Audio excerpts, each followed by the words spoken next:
कोई बात नहीं करेगा उनसे। वो औरत मर चुकी हमारे लिए। कोई बात तो क्या, उनकी बात भी नहीं करेगा। उस औरत की वजह से 20 सालों तक दादी रोते हुए आई है। तू क्या चाहता है? उस औरत की वजह से 20 सालों तक और रोए? उस औरत जैसी सेल्फिश गोल्ड डिगर अपने आप को प्यार करने वाली मां से अच्छा ना अनाथ होना बेटर है।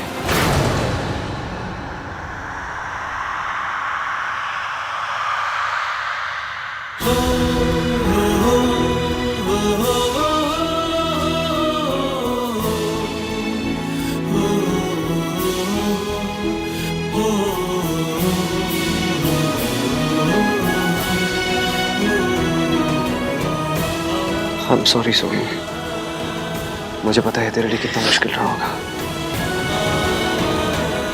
लेकिन तुझे डरने की जरूरत नहीं है।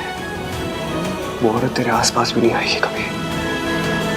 तुझे कभी उसका सामना नहीं करना पड़ेगा।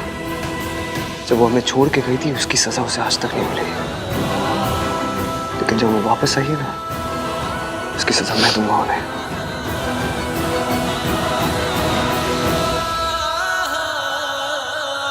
फरहान, वो आपकी इश्की,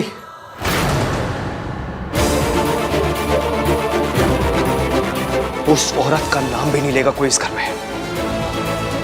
अंडरस्टैंड?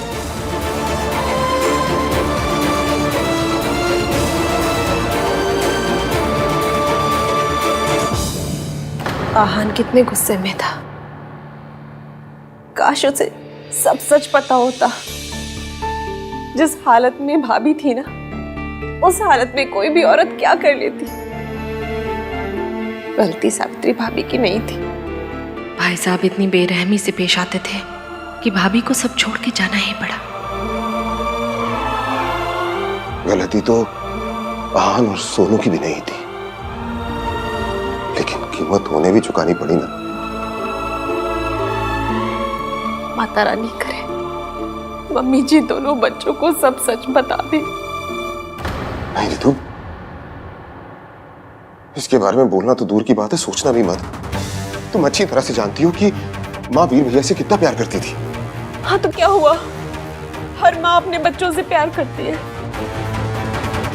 सावित्री भाभी भी सोनू और आहान से बहुत प्यार करती है,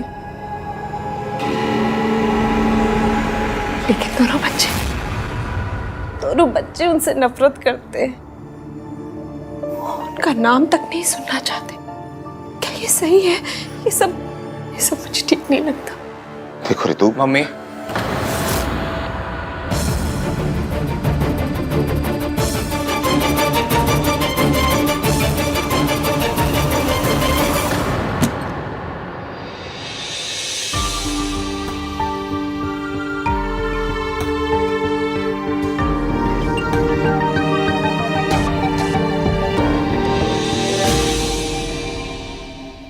एटीएम आप ठीक तो है?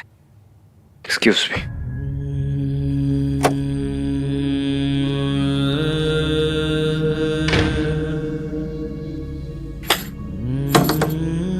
एवीएम, एवीएम मुझसे बात कीजिए, बाहर आइए। एवीएम,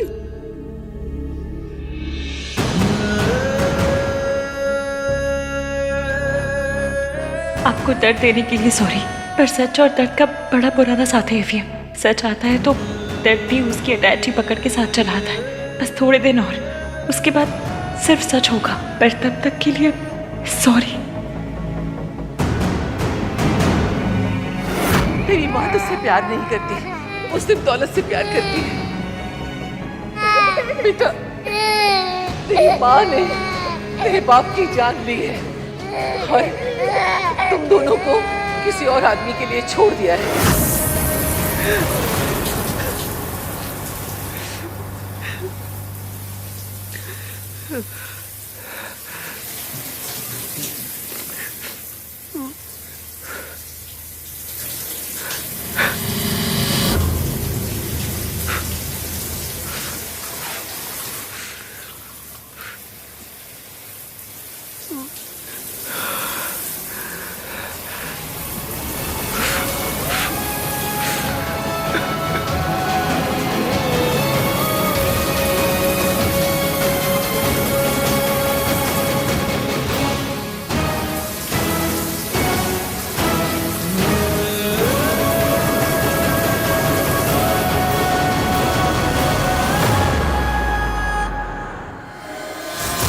वो कपड़े, हाँ वो कपड़े आ जाएंगे कल, मैं आयरन करके रखवा दूंगी। ठीक है, हम बाद में बात करते हैं ना।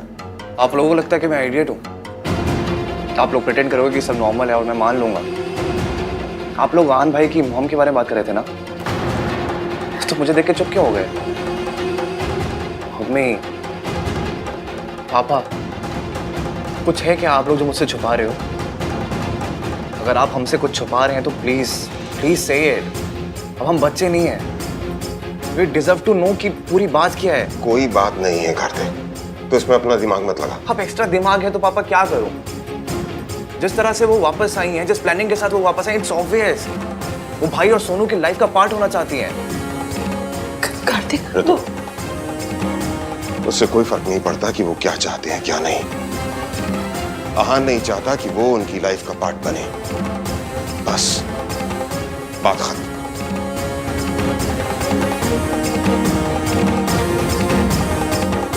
ऋतु, खाना लगा दो।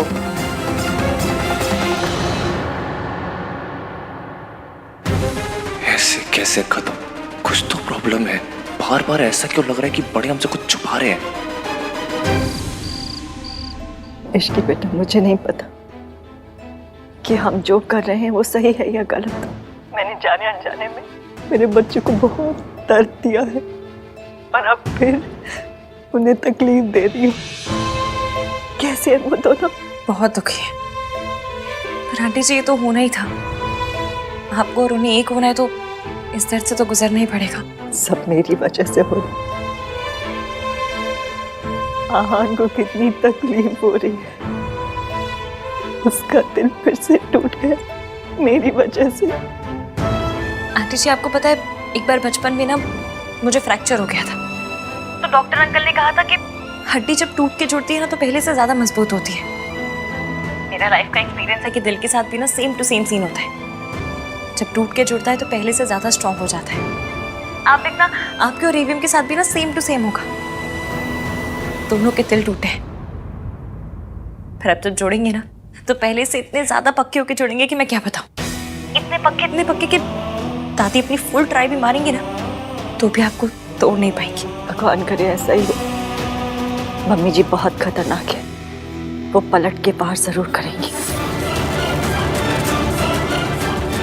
अपना ख्याल रखना।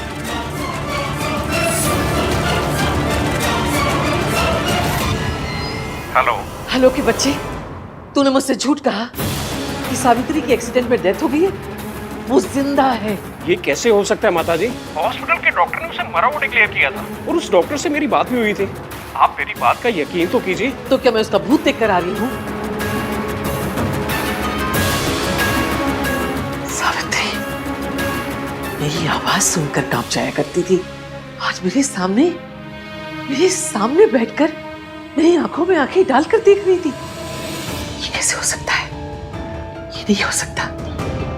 कोई है जो उससे ये सब करवा रहा है।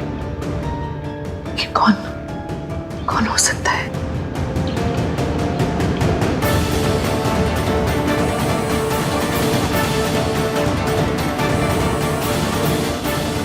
हेलो। मुर्दे नहीं लौटा करते हैं, लेकिन सावित्री लौट आई है। वो जिंदा है। पता करो वो जिंदा कैसे है। सावित्री रईस होने का ड्रामा कर रही है या उससे ये ड्रामा कोई करवा रहा है? कौन है? क्योंकि सावित्री तो कठपुतली है।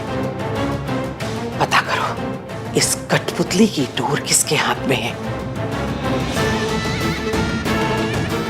मुझे चाहे जमीन आसमान एक करना पड़े करूंगी, लेकिन सावित्री तुझे इस घर में वापस नहीं आने दूंगी। एक बार तूने मेरे घर को तबाह किया है, अब दोबारा तबाही का मौका नहीं दूंगी तुझे।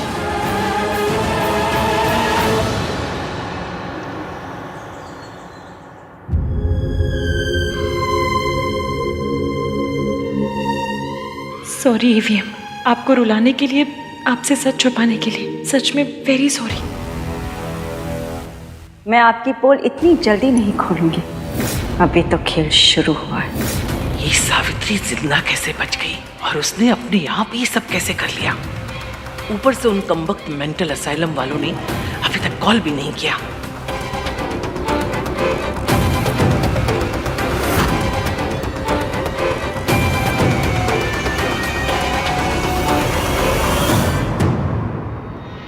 लगता है सब लोग अपने ही कमरे में हैं। अभी तक नाश्ते के लिए कोई तैयार नहीं हुआ है। मैं एक काम करती हूँ, जल्दी से मेंटल असाइलम जाती हूँ और पता करती हूँ उन लोगों ने सावित्री के बारे में क्या पता किया है।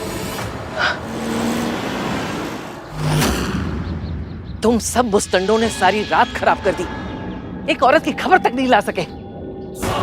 मैं पूछती हूँ सावित्री जिंदा कैसे बची? सारा प्लान मैंने बनाया था, सब कुछ समझाया था एक एक करके। तुम्हें तो उंगली पकड़ के चलना था बस। तुम कमबख्तों से वो भी नहीं हुआ। उस रात रिसोर्ट से तुमने ही किडनैप किया था ना सावित्री को? उसे बेहोश किया था, बांधा था, मारने ले जा रहे थे, फिर भी वो एक्सीडेंट में कैसे बच गई? जवाब दो।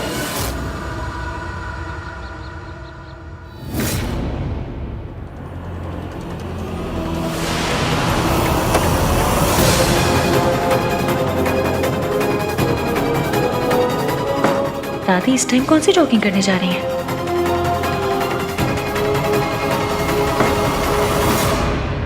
आपने जो जो कहा था वही किया हमने मैडम जी। उसको मारने के लिए जा रहे थे कि एक्सीडेंट हो गया। उस एक्सीडेंट में हम भी जख्मी हो चुके थे। जब हम हॉस्पिटल पहुंचे वो डॉक्टर ने बोला वो मर गई। या तो डॉक्टर ने तुमसे झूठ बोला या तुमने मुझसे झूठ बोला, क्योंकि सावित्री मरी नहीं, वो अब तक मेरी छाती पर मुंह डालने के लिए जिंदा है। बचा लिया, पर किसने? मेरा ऐसा कौन सा नया दुश्मन पैदा हो गया? उन्होंने मेरा एक्सीडेंट करवाया था। कौन? मेरी सास। मतलब सावित्री आंटी सही कह रही थी, जिस दिन मैंने उन्हें बचाया उन्हें दादी ने किडनैप करवाया था। और अगर एक्सीडेंट नहीं होता तो दादी सावित्री आंटी का मर्डर करती थी। मैंने अच्छी दादियाँ देखी हैं, बुरी दादियाँ देखी हैं, पर ये गैंगस्टर दादी पहली बार देख रही हूँ। मतलब ये तो अलग ही लेवल की विलन है। अपनी बहू अपने पोते पोती के साथ ऐसे कौन करता है?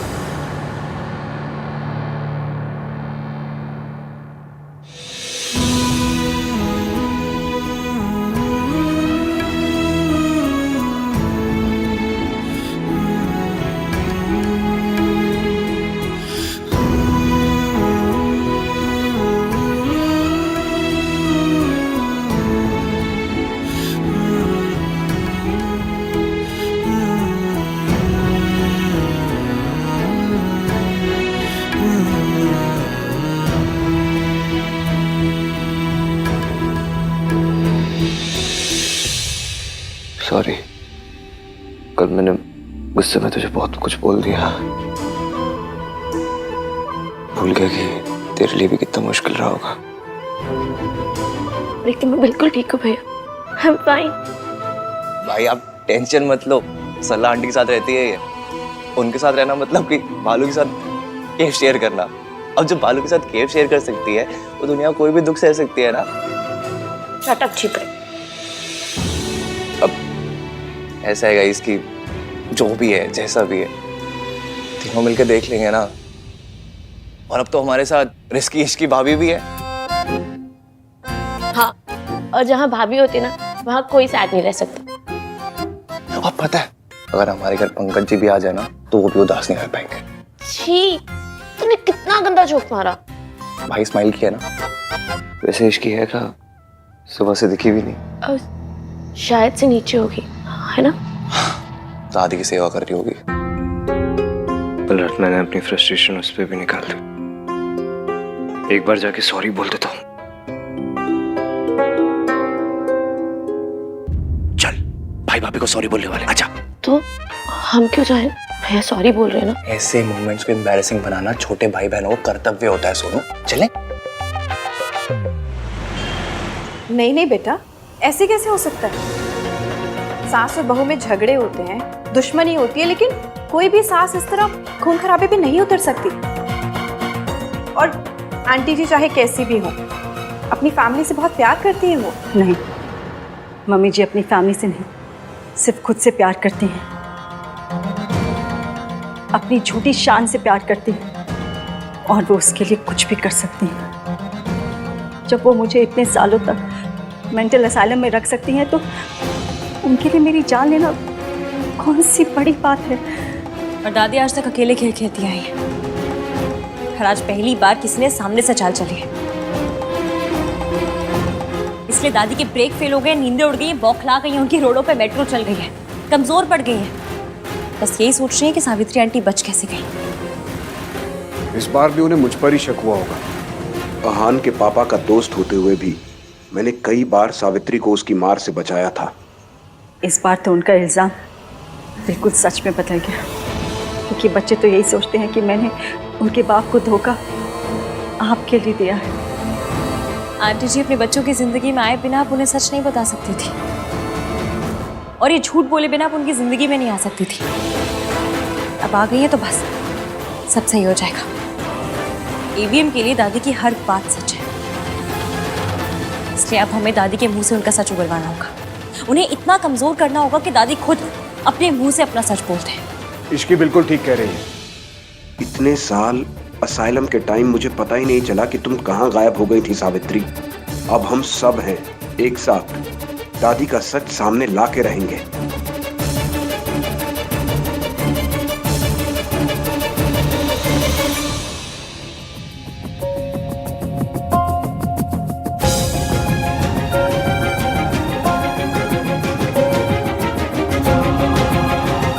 गुड मॉर्निंग दादी। जिंदे रहो। इश्की को देखा दादी? आधे घंटे से इंतजार कर रही हूँ। चाय चाहिए थी। उड़ने वाला घोड़ा मिल सकता है, काम करते समय इश्की नहीं मिल सकती। रियली दादी, उड़ने वाला घोड़ा? आपको चाय पीनी है ना, भोला से बोल दीजिए। ओए, दो बहुओं के रहते हुए मैं नौकर के हाथ की चाय पीऊंगी? बहू कहाँ है पहले वो बता। मम्मी जी, ये रही आपकी बहू और ये रही आपकी गर्मा गर्म चाय। मेरी बहू तो आ गई, तेरी बहू कहाँ है? या कहीं की कलेक्टर नहीं है वो, या काम करते समय उसके हाथ में मेहंदी लग जाती है। मम्मी जी, आप इतनी टेंशन क्यों ले रहे हो? अपने मायके गई होगी और क्या। मायके ही जाना था तो शादी क्यों की? मुझे तो लगता है मौसी का नाम लेके वो यहाँ वहां घूमती रहती है।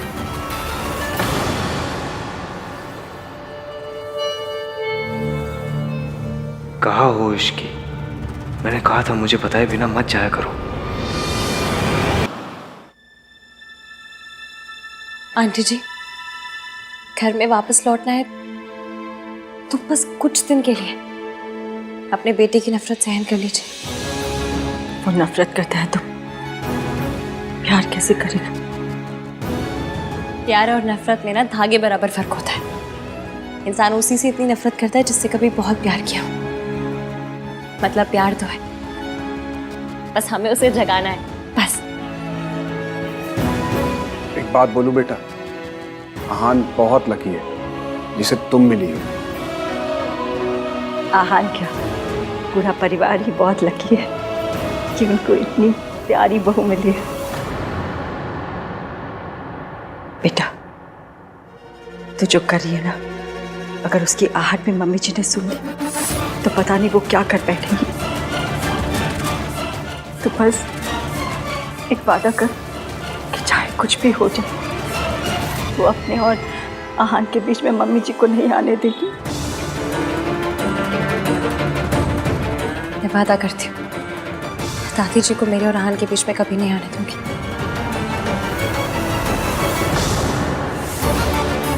सियाप्पा, मैं तो फिर बिना ईवीएम को बताया आई हूँ।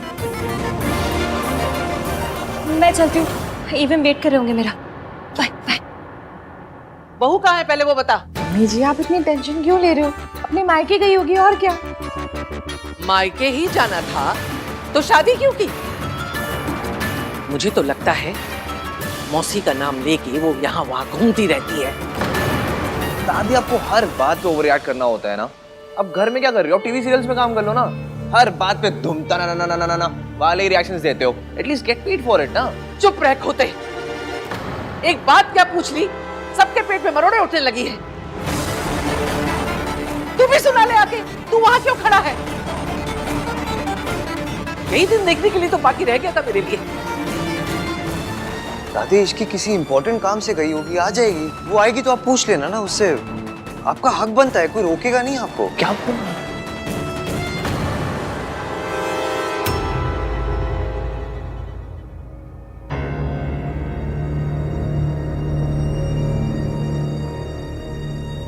सबके फेस पे 12 बजे हुए हैं। लगता है दादी ने फिर मेरे नाम पे कोई बिल फाड़ा है।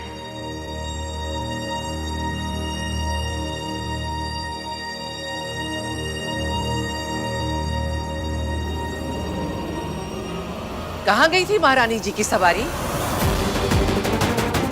सुबह गई थी या रात को घर पर लौटी ही नहीं? क्या हुआ? जबान टपक गई रास्ते में? बोलना, देखना ही पलट के जवाब देगी। ये मॉडर्न है ना? सालों पहले एक मॉडर्न आई थी, तब भी यही रोना मचा था।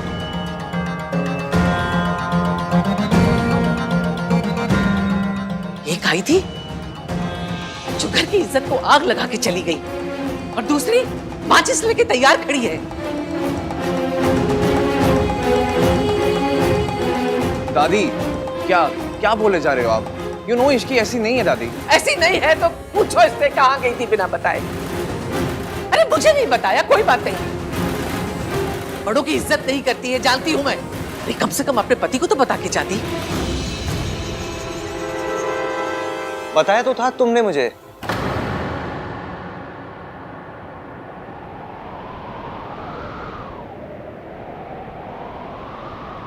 कल बता के ही गई थी। मैं आपको बताना भूल गया दादी, इसने मुझे बताया था, भूल ही गया मैं। झूठ, इसके लिए तो झूठ भी बोलने लगा। सालों पहले तेरा बाप भी इसी रास्ते से गया था, और हम सब जानते हैं ये रास्ता हमारे खानदान के ऊपर जाके खत्म हुआ था। बीवी है तेरी, काबू में रख। कभी नहीं भूल सकती तेरी माँ हम सबको छोड़ के, मेरे बेटे को खा के, सब बर्बाद करके खुद ऐश कर रही है। जो मेरे बेटे के साथ हुआ ना, मैं अपने पोते के साथ नहीं होने दूंगी। पता नहीं कहां कहां गुल खिलाकर आई है। गुल खिलाकर नहीं आई हूँ, आपके पीछे गई थी।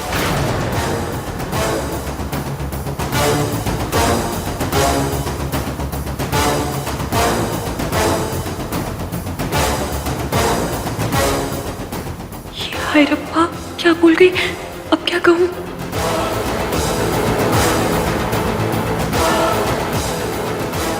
मैं सुबह सुबह पानी पीने किचन में आई तो मैंने देखा दादी जी कहीं बाहर जा रही थी। जिस घर में सबसे ज्यादा चिंता दादी की लगी रहती। सब सो रहे थे तो मुझे नहीं समझ में आया कि मैं सबको उठाऊं या क्या करूं। दादी को रोकती तो वो नाराज हो जाती, इसलिए मैं इनके पीछे चली गई, ताकि रब ना करे अगर रास्ते में इनकी तबीयत खराब हो गई, कुछ ऊंच नीच हो गई, तो मैं कम से कम हेल्प तो कर सकूं। हे भगवान, ये मेरा पीछा कर रही थी, कहीं इसने मुझे आश्रम जाते तो नहीं देख लिया। मैं तो बस मैं बहुत डर गई थी। मुझे लगा कि दादी अपने साथ कुछ कर आना ले। होता है इस उम्र में, ओवर इमोशनल हो जाते हैं, दिमाग भी आना पौना काम करता है ना। मैं जानती हूँ आप दादी से कितना प्यार करते हैं। अगर इन्हें कुछ हो जाता तो मैं आपको क्या मुंह दिखाती। इसलिए बस इनके पीछे चल पड़ी। बताइए क्या गलत किया मैंने? दादी इस घर की जान है, और इस घर की जान जा रही होगी तो मैं चुपचाप बैठे बैठे देखती रहूं सिर्फ? इतनी बुरी बहू नहीं हूं मैं।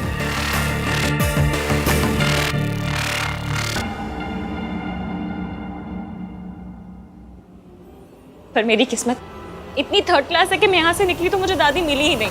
यहाँ वहाँ हर जगह ढूंढती रही मैंने, फिर सोचा आपको कॉल करूं। और आप भी यही कहते ना कि इश्की तो मेरी दादी का ख्याल भी नहीं रख पाई। घर पे सब ऑलरेडी इतने परेशान है और परेशान नहीं करना चाहती थी, इसलिए खुद इन्हें ढूंढती रही। रब का शुक्र है कि दादी एकदम ठीक ठाक है। तूने बिल्कुल ठीक किया इश्की। देखा मम्मी जी, इश्की आपका कितना ख्याल रखती है। आपकी हेल्प करने गई थी दादी, और आपने तानों की मशीन गन इसी की तरफ घुमा दी। एवियम, आई एम रियली सॉरी, पर मुझे लगा मैं अकेले कर लूंगी, पर मैं हमारी दादी का ख्याल नहीं रख पाई। इश्की, तुमने ट्राई किया ना, उतना ही बहुत है। हाँ, thanks Ishki. Thank you Ishki. माँ, आपसे मना किया है ना, अकेले घर से बाहर मत जाया कीजिए। क्यों गई थी बाहर? कुछ हो जाता तो? चाचू प्लीज आप नाराज मत होइए, होता है इस उम्र में सारी चीजें समझने में मुश्किल हो जाती है। आई एम श्योर दादी खुद इतनी परेशान होंगी कि इन्हें समझ में नहीं आया कि ये क्या कर रही हैं, कहाँ जा रही हैं। नहीं दादी, इस एज में हो जाते हैं ना बच्चों जैसे, वैसा ही बिहेव करते हैं। शुक्र है कि इस लड़की ने सब कुछ बर्बाद नहीं किया। बेहतर होगा इस टॉपिक को यहीं खत्म कर दूं। मेरा तुझ पे इल्जाम लगाने का कोई इरादा नहीं था। सॉरी। दादी प्लीज माफी मांग के मुझ पे पाप मत चढ़ाइए। आप तो बड़ी हैं, आपका पूरा हक बनता है कुछ भी पूछने का, कुछ भी कहने का। बड़ों की बातों का बुरा नहीं मानते, है ना? रितु बेटा, मेरी तबीयत थोड़ी ठीक नहीं लग रही है, कमरे तक लेके चल जरा।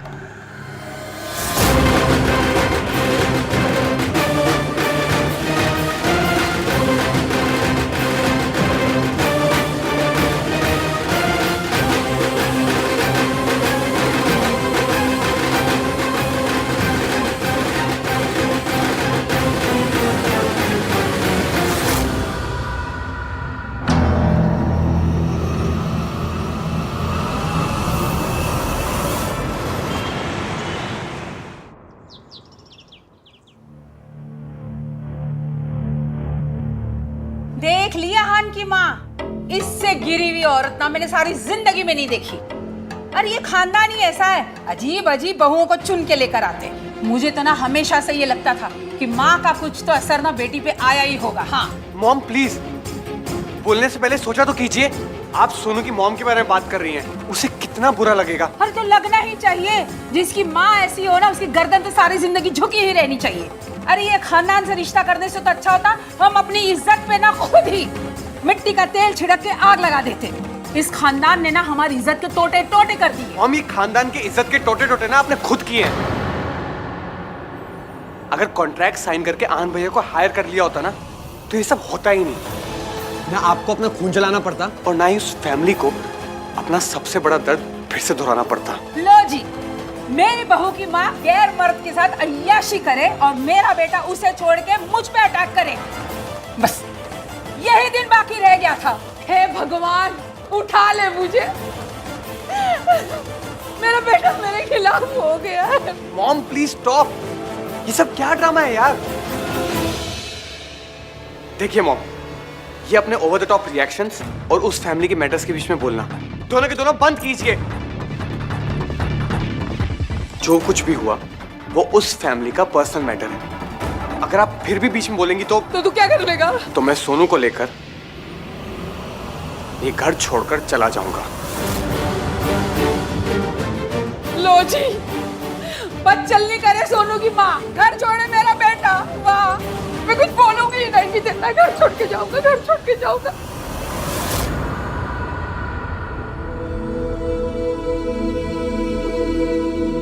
राज,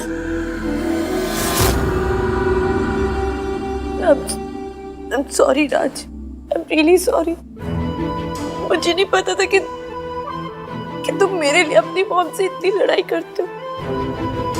मैं जानती हूँ कि तुम एक बहुत अच्छे हस्बैंड हो, लेकिन फिर भी मैंने तुमसे लड़ाई की। तुम्हारे मॉम को पता नहीं क्या क्या कह दिया मैंने। I'm really sorry। मुझे आज पता चला कि कोई माँ को कुछ कहते तो कैसा लगता है। तुम्हारी मॉम तो बस ओवर ड्रामेटिक है। मेरी माँ, उनके बारे में तो जितना लोगों ने कहा वो सब सच निकला, लेकिन पता नहीं फिर भी राजू मैं उनको नफरत नहीं कर पाती। आन भैया कर लेते हो, वो उनका नाम तक नहीं लेते। नहीं कर पाती। मैं अभी भी उनसे बहुत प्यार करती हूँ। मुझे लगता है कि ठीक है, जैसे भी है bye. I'm sorry Sonu. I wish तुम्हारी मॉम जैसी वैसे नहीं होती।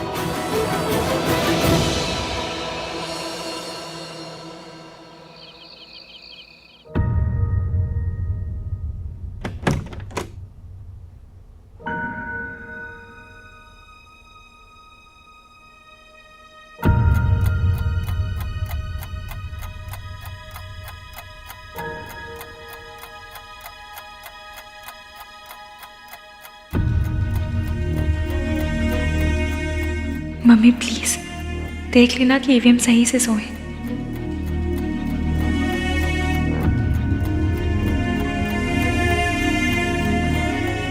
ईवीएम आप नहीं चाहते कि मैं आपको उस पल में देखूं जिस पल में आप कमजोर पड़ रहे हो।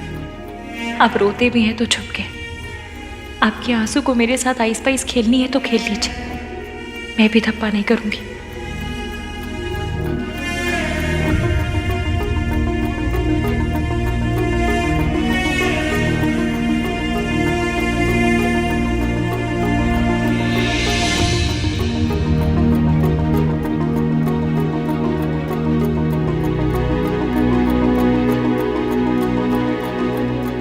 Thank you.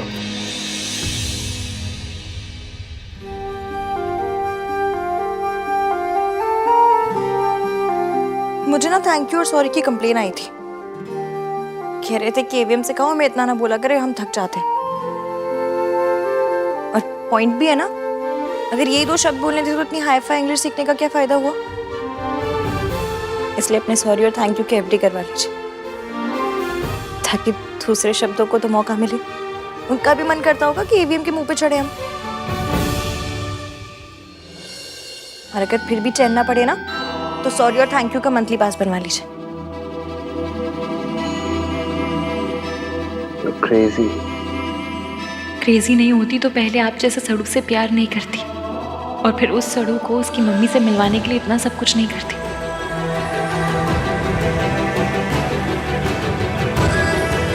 क्या सोच रही हो? बस यही सोच रही हूँ कि आपको ऐसा क्यों लगता है कि लड़कियां हमेशा स्ट्रांग होनी चाहिए। मतलब अगर थोड़े बहुत इमोशंस दिखा भी दिए, थोड़ा सा रो भी दिए तो क्या हो जाएगा, आपकी माचो वाली इमेज पे डेंट हो जाएगा। इमोशंस ही हैं, कोई अरेंज मैरिज के रिश्ते नहीं जो जेंडर देख कर आएंगे। तो अगर थोड़ा रोना आए भी तो रो लीजिए, तब भी इतने माचो रहेंगे।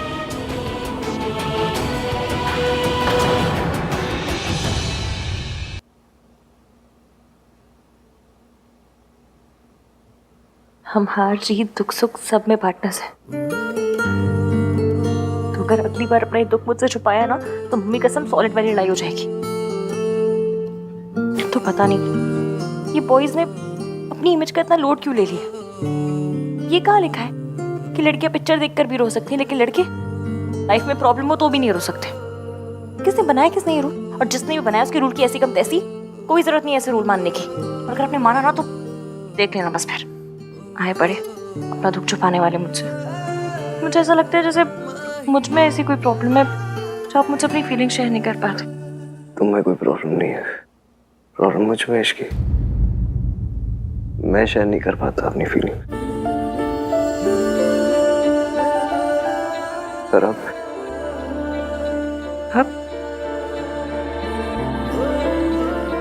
ट्राई मारूंगा। ट्राई मारूंगा? मेरी लैंग्वेज? हाय क्यूटू, मेरा क्यूटू, कितना क्यूट है ना। इसकी बस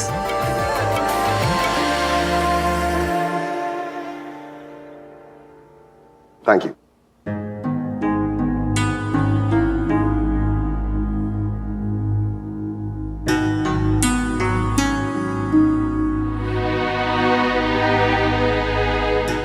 तू क्या सोच रहा रहे हो?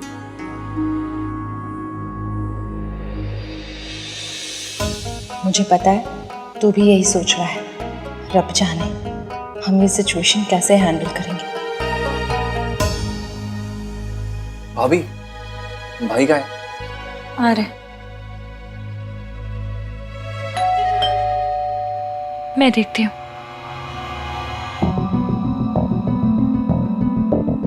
क्या है? एवीएम के नाम से आया है क्या? पता नहीं, सील बंद है। खोल के देखो। हाँ, आपने परमिशन दे दी, आहान से तो पूछ लो। खोलो उसे। वैसे भी आहान तुझे किसी काम के लिए मना कहाँ करता है। बात तो सही है आपकी। आहान, ये आपके लिए है। खोलो। आप ही खोलिए। कोई पेपर्स है?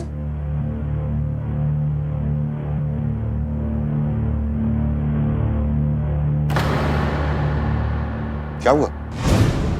क्या लिखा है इनमें? कुछ नहीं, इसमें लिखा है कि मैं 6 महीने के लिए सावित्री देवी की कंपनी के लॉक इन पीरियड में हूँ।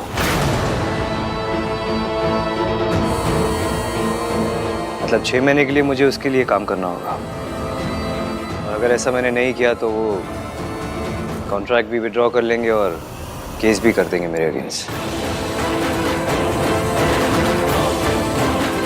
मतलब 6 महीने के लिए मुझे उस औरत का गुलाम बन के रहना पड़ेगा।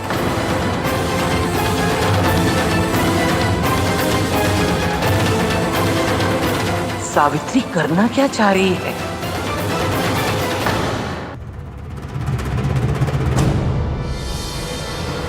मम्मी प्लीज थोड़ा साथ दे दो ना। मैं जो कर रही हूँ वो अभी ईवीएम को गलत लग रहा है, पर आपको भी पता है कि ये गलत नहीं है। मैं अपनी मम्मी से नहीं मिल सकी, पर ईवीएम को उसकी मम्मी से मिलवा कर रहूंगी। और दादी कितनी बड़ी विलेन है ये भी एक्सपोज करके रहूंगी। प्लीज हेल्प करना मम्मी। इस दुनिया में कोई पेपर नहीं है जो मुझे उस औरत का गुलाम बनने पर मजबूर करते हैं। To hell with this contract. उस औरत को लग रहा है कि वो जीत गई है। वो कभी नहीं जीत सकती। मैं कभी नहीं हार सकता। भाई आप इतना गुस्सा क्यों कर रहे हो? अगर उन्होंने लेटर भेजा है कि आपको करना होगा, आप लेटर भेज दो कि नहीं करूंगा। कार्तिक, इतना आसान नहीं होता ना। कॉन्ट्रैक्ट में लिखा है कि आहान को उनके साथ 6 महीने तक काम करना पड़ेगा। I don't care about contract Ishki. तुम जानती हो, वो औरत ना सिर्फ धोखा देना जानती है, धोखा देने की आदत है उस औरत को। पापा को छोड़ना चाहती थी तो धोखा दिया, अब मेरे पास आना चाहती है तो धोखा दे रही है। जस्ट इमेजिन इश्की, एक औरत किसी पैसे वाले के लिए अपने हस्बैंड, अपने बच्चों, अपनी फैमिली को छोड़ के चली जाती है। क्या इंसान होगी ना वो? वो उनके साथ जो थे वो वही, हाँ, वही बंदे थे।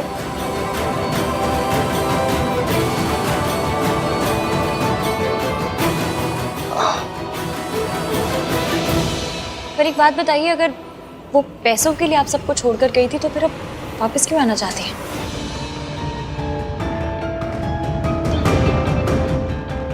अगर उन्हें पैसों का इतना ही लालच था तो आपकी कंपनी को बचाने की कोशिश क्यों कर रही है? ऐसा तो नहीं हुआ होगा कि उनके पैसे खत्म हो गए तो वापस आ गई हो? देखने में तो लग रहा था कि वो लोग बड़े हाई फाई, बहुत ही रईस लोग हैं। यही बात तो समझ नहीं आ रही कि सावित्री ने ये चाल कैसे खेली। वो सावित्री जो मुझे देखते ही कांपने लगती थी, जिसकी जिंदगी मैंने मेंटल